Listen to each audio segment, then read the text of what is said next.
Sono Stefano, sono il responsabile del Tavolara Diving Center, una struttura sul territorio vecchia di 35 anni. Nel 2019 festeggeremo la nostra 35esima stagione.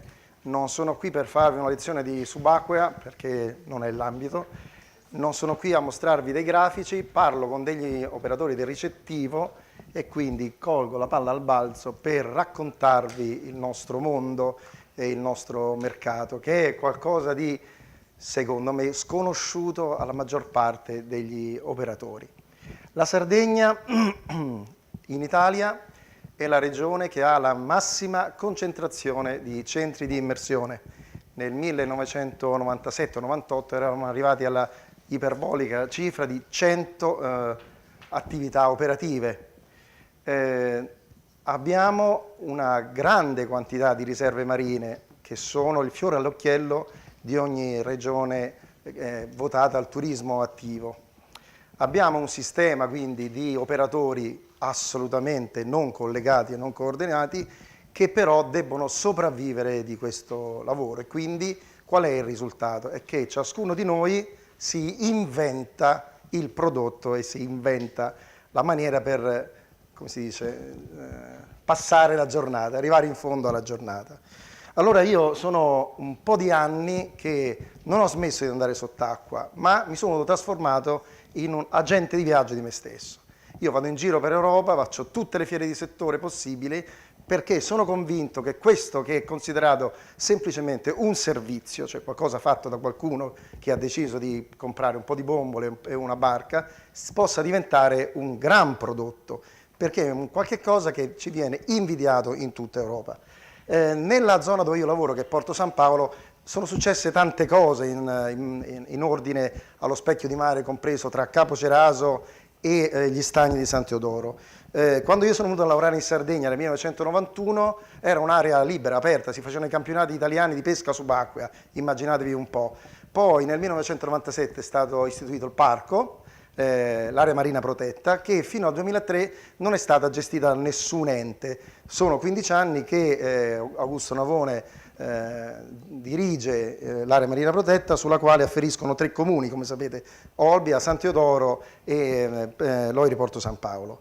È stata percepita immediatamente come un'azione coercitiva nei confronti delle persone che vivevano sul territorio, perché è arrivato qualcuno che ha messo i paletti, fino a ieri facevi quello che volevi, da oggi in poi fai quello che c'è scritto secondo le regole, quindi crisi sul noleggio dei gommoni, crisi sulle abitazioni, gente che se n'è andata perché dice ero abituato a fare quello che volevo, non posso più farlo. Allora io qui ho scritto, ieri mentre preparavo questa presentazione, qual è l'obiettivo principale di un'area marina protetta?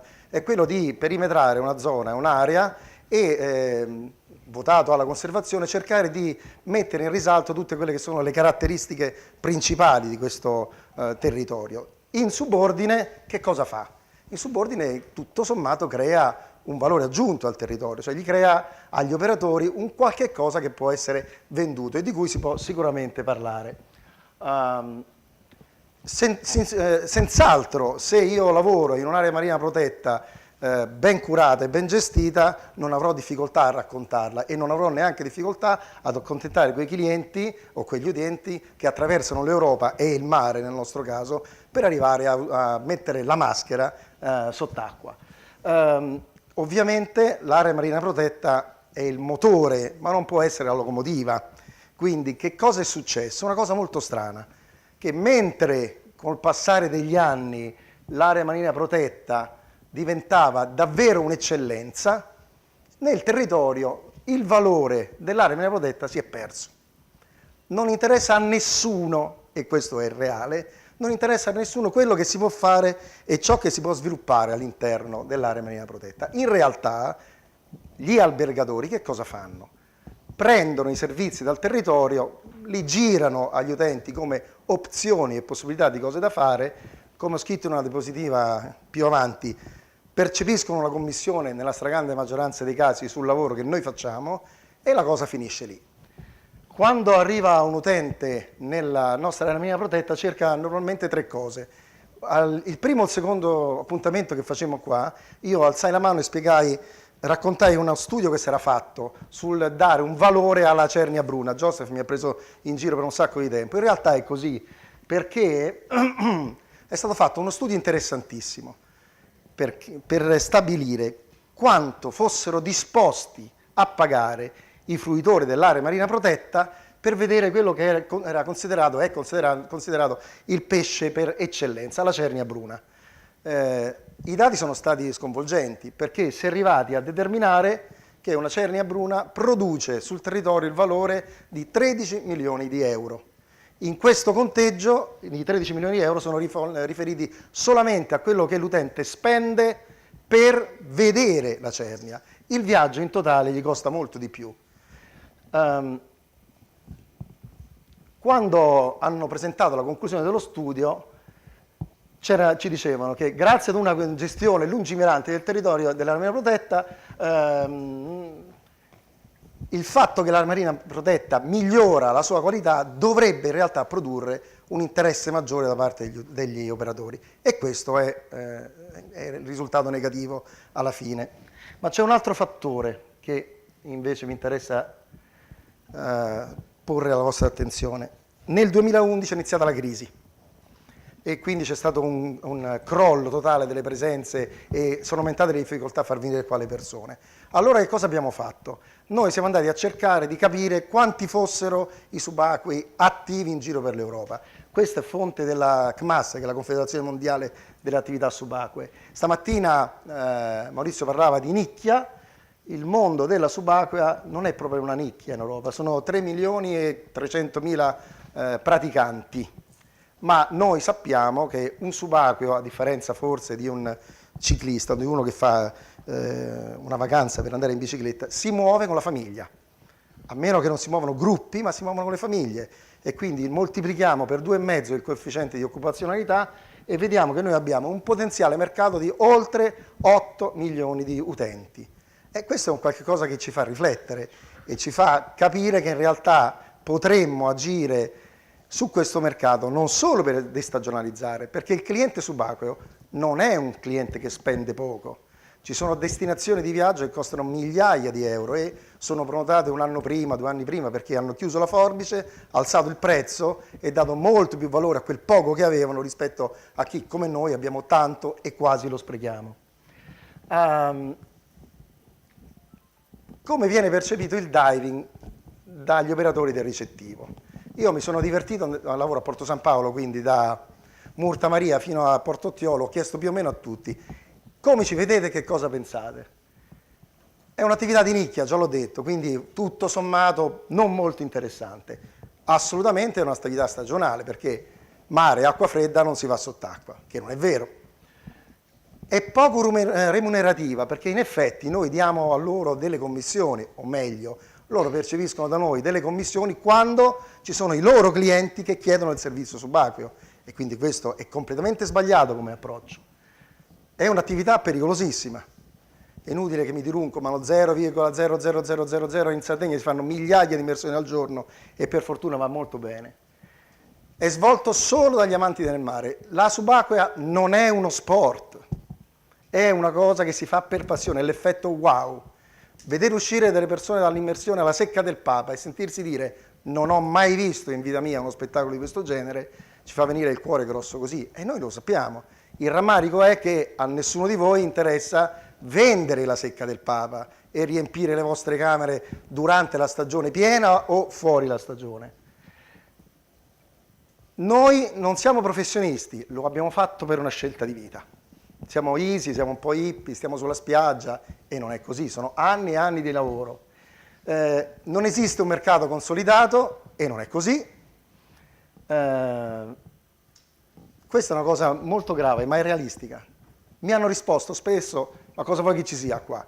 Vanno alle Maldive, vanno in Mar Rosso, vanno ai Caraibi, e questo denota una totale ignoranza o mancanza di conoscenza del valore del nostro mare, non solo del nostro mare, ma in generale di tutto quello che noi abbiamo in Sardegna. E infine una cosa è vera: non siamo organizzati. Perché, scusatemi la spietatezza, se gli albergatori possono mangiare nel piatto dei diving, è perché i diving non si sono organizzati. Non siamo stati capaci di dirvi: sediamoci a un tavolino, creiamo un prodotto, tu vendi le tue camere, io vendo il mio prodotto, andiamoci a prendere il cliente. È più o meno questa la storia. Esatto. Poi c'è un'altra cosa che fanno i diving, fanno lo snorkeling. Immagino voi sappiate cosa sia lo snorkeling. Ok. Mi hanno risposto che lo snorkeling è un modo per andare a fare il bagno al largo. Ok? Joseph, è così, eh? È assimilabile a una gita in gommone o a un'escursione. E questo ha prodotto come risultato quest'anno un'operazione di grande controllo e attenzione da parte della Capitaneria di Porto, che con il progetto Mare in Ordine, non mi ricordo, una cosa di questo genere, ha cercato di inquadrare le attività per ogni azienda, per evitare inutili sovrapposizioni o frammentazioni. Non esiste un mercato dello snorkeling ed è un'eresia gigantesca, perché se io potessi, noi facciamo circa 5.000 immersioni durante la stagione, che hanno un costo gigantesco, 12 persone di staff, 3 barche, 150 bombole, 2 compressori, un'infinità di attrezzature. Se io potessi fare 5.000 uscite di snorkeling, guadagnerei il triplo con un terzo di investimento.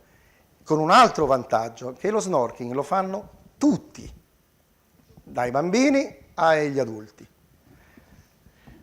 Non occorre una preparazione professionale specifica per fare lo snorkeling, sbagliato. Quando c'è stata la riunione in area marina protetta e il comandante Trogu della Capitaneria di Porto ha detto ma lo snorkeling lo possono fare anche quelli che fanno le escursioni. E noi abbiamo detto fermi tutti, non è così. Chiaramente uno può fermarsi con la barca e fare il bagno, ma lo snorkeling, che non è il viatico per andare sott'acqua, è una maniera per raccontare il nostro territorio. Quindi gli istruttori che insegnano ad andare sott'acqua sono anche le guide snorkeling, che raccontano quello che c'è dentro la nostra area marina protetta. Anche qui non c'è molto da vedere perché il fondale è lontano, come se quello che abbiamo di fianco, la parete di Tavolara, l'isola di Molara e tutti gli scogli emersi o poco sommersi non avessero alcun valore. Ok, come il comparto ricettivo si comporta con gli operatori. Il diving è equiparato a una qualsiasi dei servizi offerti da terzi all'interno delle strutture e quindi in competizione, in concorrenza con le altre. Sono molti anni che non entro più in una struttura, un po' perché mi dedico alla nostra e un po' perché io non posso essere un competitor di quello che affitta le macchine. Siamo due cose diverse. Noi siamo un prodotto, quello è un bene, un servizio, un qualche cosa che mi sposta da A a B. Deve generare una commissione per la struttura occupante, quindi questa è condizio sine qua non. Prego? Sì, questa è la condizio sine qua non, guarda, è così.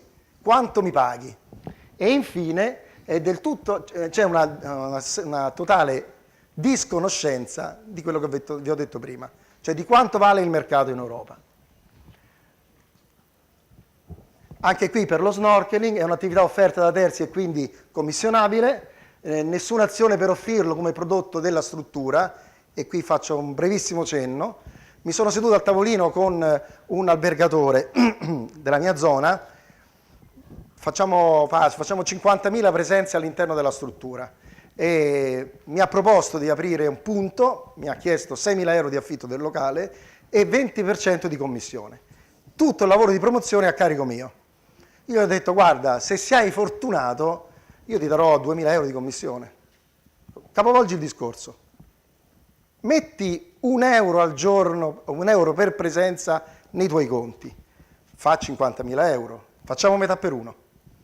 A me bastano 25.000 euro per metterti là una persona o due e comprare una barca per portarli fuori e tu stai guadagnando molto di più senza fare niente. La risposta è stata sì, però tu in 5 anni guarda quanti soldi incassi. E io questa cosa non la capisco. Le dinamiche dei prezzi le ho seguite, ho seguito tanti altri aspetti, ma su questo mi sono incagliato. Gli ho detto hai ragione te, non riusciamo ad andare da nessun'altra parte.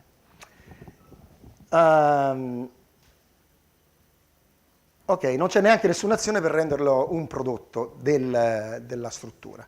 Vi dicevo che ho sentito prima parlare di emozioni. Quando noi raccontiamo l'area marina protetta, ci prendiamo lo scrupolo di dire a 20 metri di profondità o a 30 metri di profondità tu vedrai le stesse rocce modellate dal vento e dalla sabbia che vedi in costa. in Costa Smeralda o nel nord della Sardegna. Perché quando tu racconti a qualcuno che sta pinneggiando dove una volta non c'era l'acqua, gli apri una dimensione temporale del tutto sconosciuta. Queste fotografie che ho posto sono segni del tempo sotto Tavolara. Allora mi dicono, ma perché nessuno racconta questo e tutti ci dicono solo che ci sono le murene, le cerni, i sarghi, i barracuda, eccetera, eccetera? È perché non c'è la voglia di andare oltre.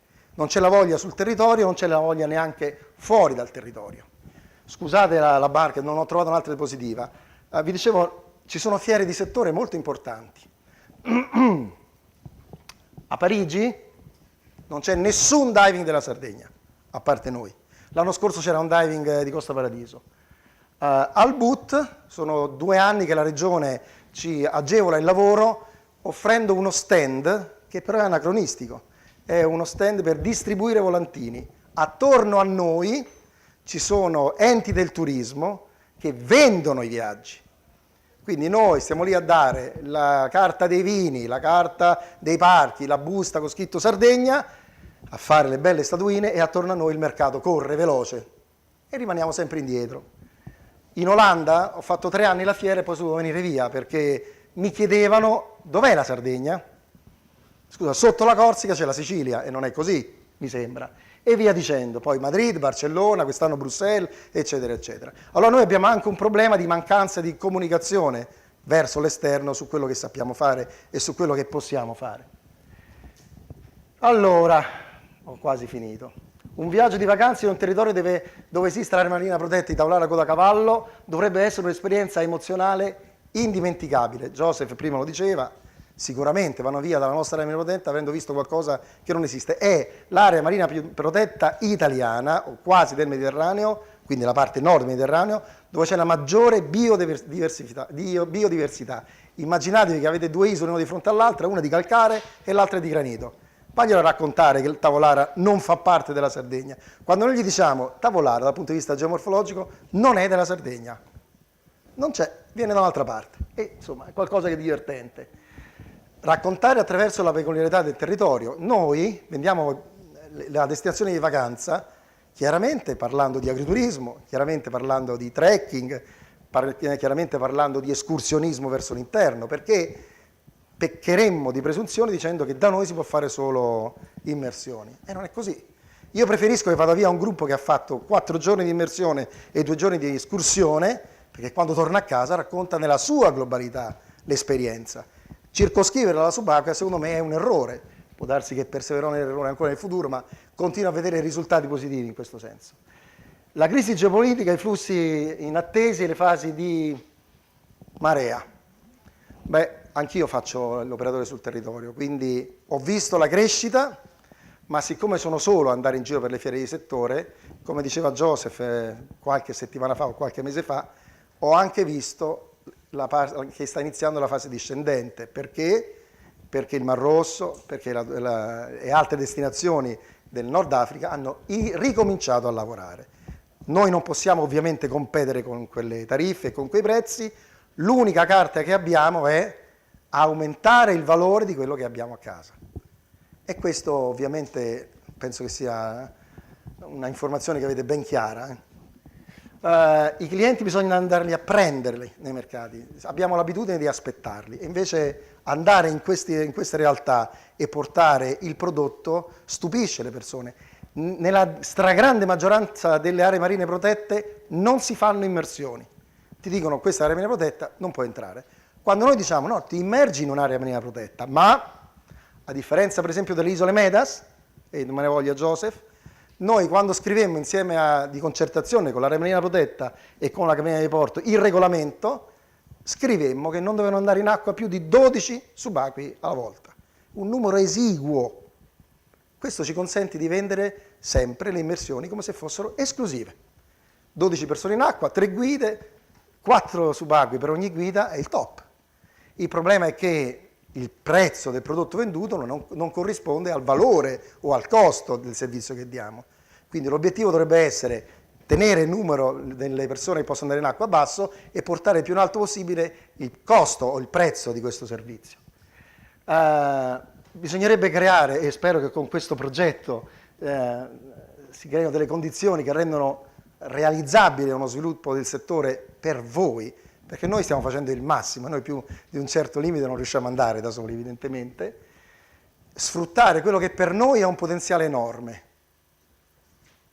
Noi abbiamo una stagionalità di 7 mesi.